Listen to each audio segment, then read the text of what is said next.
Hello, I go to Harvard and I'm running for the future president of the United States of America. Oh my god, hi! I'm going to USC for film so that I can start my career as an actress and a filmmaker in Hollywood. What's up? I go to Stanford, but really I'm just here to get some funding together so I can launch my genius tech startup idea. I really think it's gonna shake up Silicon Valley. Every college has its own distinct personality, a set of characteristics that generally describe the vibe of a student body. Welcome back. It's me, your friendly neighborhood college counselor, here to simplify college admissions for you. Often schools of the same affiliation, like the Ivy League or the Big Ten Athletic Conference, will have a general vibe. American schools, thanks in part to their holistic admissions process and emphasis on fit, will care more about applicants matching that vibe. We can broadly say that American universities are more liberal arts oriented, while British ones and many in the developing world, like India, are more vocational oriented. We can say that East Coast American universities, like the Ivies, tend to be a little more pretentious and preppy, while West Coast American universities, like Stanford and the University of California, tend to be more laid back and fun. We like to categorize college cultures in terms of vibes. For example, there are the techie-oriented schools, like Georgia Tech, MIT, Purdue, UIUC, where you'll really sharpen your technical skills and become a master coder. New England elite colleges like Williams, Princeton, Bowdoin, and Yale tend to be more high-minded and preppy with some social elitism and can lean more conservative. Then we have the artsy or hippie schools like Brown, RISD, Oberlin, and Sarah Lawrence, which tend to value quirkiness and nonconformity, as you can see in their essay prompts. There are the more entrepreneurial schools like Babson and Stanford, where most students tend to come out wanting to start their own initiative. In the meantime, schools with more pre-professional focus like UPenn and UChicago are really razor focused on getting that big job on Wall Street or in the big three consulting firms. Then you have schools with a great emphasis on Greek life and sports like Michigan and USC that have a really work hard, play hard kind of a vibe, where social life is very central to the overall college experience.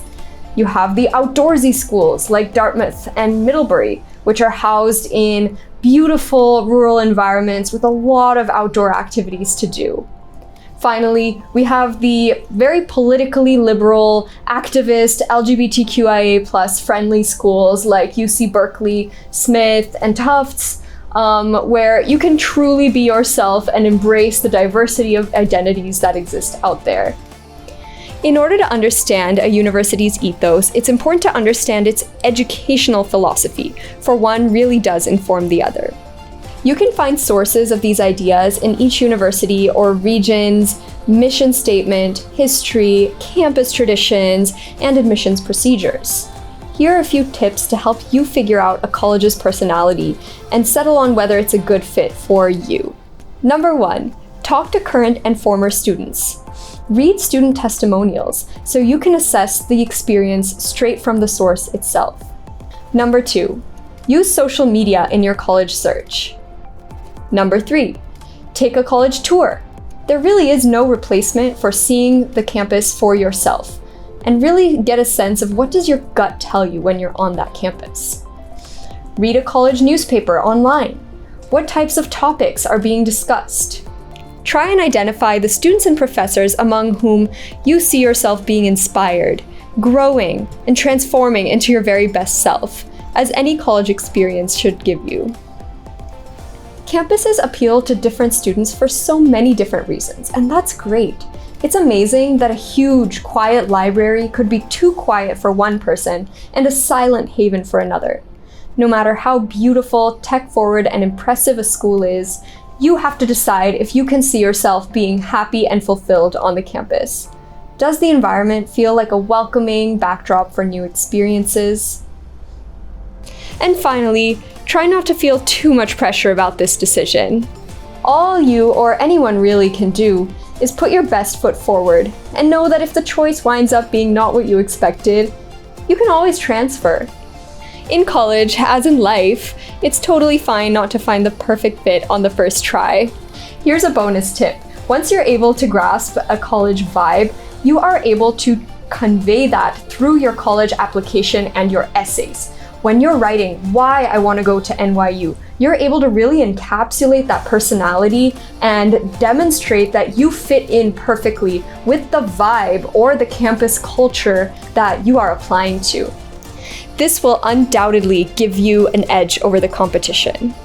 Signing off again as your friendly neighborhood college counselor. As always, do like, share, subscribe, and if you want to know the vibe of any particular college, leave it in the comment section below and we'd be happy to get back to you. Stay tuned for more videos and don't forget, eat your vegetables.